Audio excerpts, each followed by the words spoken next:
కూటమి అభ్యర్థి అరిమిల్లి రాధాకృష్ణ ఇంటింటికి ప్రచారం కార్యక్రమం నిర్వహించారు. ఈ ప్రచారంలో భాగంగా తణుకు పట్టణ 14వ వార్డులో రాధాకృష్ణ పర్యటించారు. ఈ కార్యక్రమానికి స్థానిక జనసేన, బీజేపీ, టీడీపీ నాయకుల ఆధ్వర్యంలో పెద్ద ఎత్తున జోరుగా ప్రచారం సాగింది. ఈ సందర్భంగా ఆయన మాట్లాడుతూ పవన్ కళ్యాణ్, చంద్రబాబు, మోడీ ఉమ్మడి మేనిఫెస్టో ద్వారా ప్రజలకి ఎంతో మేలు కలిగేలా ఉందని తెలిపారు. ఒక్క రోజులో ప్రతి ఇంటికి చేరవేయించిందని తెలిపారు. అదేవిధంగా రాబోయే రోజుల్లో కూటమి అధికారంలోకి రావాలని ప్రజలు ఆకాంక్షిస్తున్నారని రాధాకృష్ణ పేర్కొన్నారు. తణుకుపట్టణం 14వ వార్డులో ఇంటింటికి ప్రచార కార్యక్రమంలో భాగంగా ప్రతి ఒక్కరిని కూడా కలిసి మే 13 జరిగేటువంటి ఎన్నికల్లో తెలుగుదేశం, భారతీయ జనతా పార్టీ అభ్యర్థిగా ఉన్నటువంటి నాకు శ్రీనివాస వర్మ గారిని బలపరచాల్సిందిగా ప్రతి ఒక్కరిని కూడా కోర్చడం జరిగింది. గత 10 రోజులుగాను కూడా ప్రచార కార్యక్రమాల్లో వివిధ వర్గాలని కలవడం జరిగింది.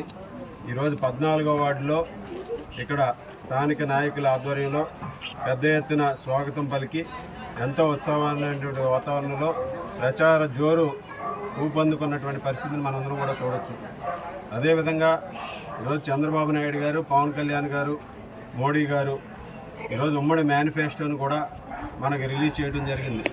వైఎస్ఆర్ కాంగ్రెస్ పార్టీ రిలీజ్ చేసిన మేనిఫెస్టో పేలవంగా ఉంటే తెలుగుదేశం, జనసేన ఉమ్మడి మేనిఫెస్టో, బీజేపీ ఉమ్మడి మేనిఫెస్టో ఈరోజు ప్రజల గుండెల్లోకి, అదేవిధంగా ప్రతి ఇంట్లోకి కూడా ఈరోజు దూసుకు వెళ్ళిందని సందర్భంగా తెలియజేస్తున్నా.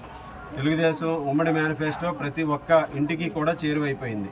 ఒక్క రోజులో ప్రతి ఇంటికి కూడా చేరువై వారందరూ కూడా ఈరోజు రాబోయే రోజుల్లో తెలుగుదేశం, జనసేన, బీజేపీ కూటమి అధికారంలోకి రావాలని ఆకాంక్షిస్తున్నారు. ముఖ్యంగా ఈరోజు అన్ని వర్గాలకి, బీసీలకు కానీ, ఎస్సీలకు కానీ 50 సంవత్సరాలకే పెన్షన్ ఇవ్వడం కానీ, అలాగే డిఎస్సిని ఉద్యోగస్తులకి ఎన్నో ఏళ్ళుగా ఎదురు చూస్తున్నటువంటి మెగా డిఎస్సిని నిర్వహించడంతో పాటుగా ప్రతి సంవత్సరం జాబ్ క్యాలెండర్ని ఈరోజు నిర్వహించడం జరుగుతుంది.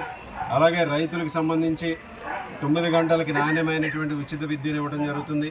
అదేవిధంగా ఏదైతే ఈ ప్రభుత్వంలో పెరిగినటువంటి ధరలన్నింటినీ కూడా నియంత్రించి పెట్రోల్, డీజిల్ కానీ, విద్యుత్ బిల్లులు కానీ, ఇతర బిల్లులన్నింటినీ కూడా పన్నులు కానీ, ఇంటి పన్నులు అన్నింటినీ కూడా నియంత్రించడం జరుగుతుంది.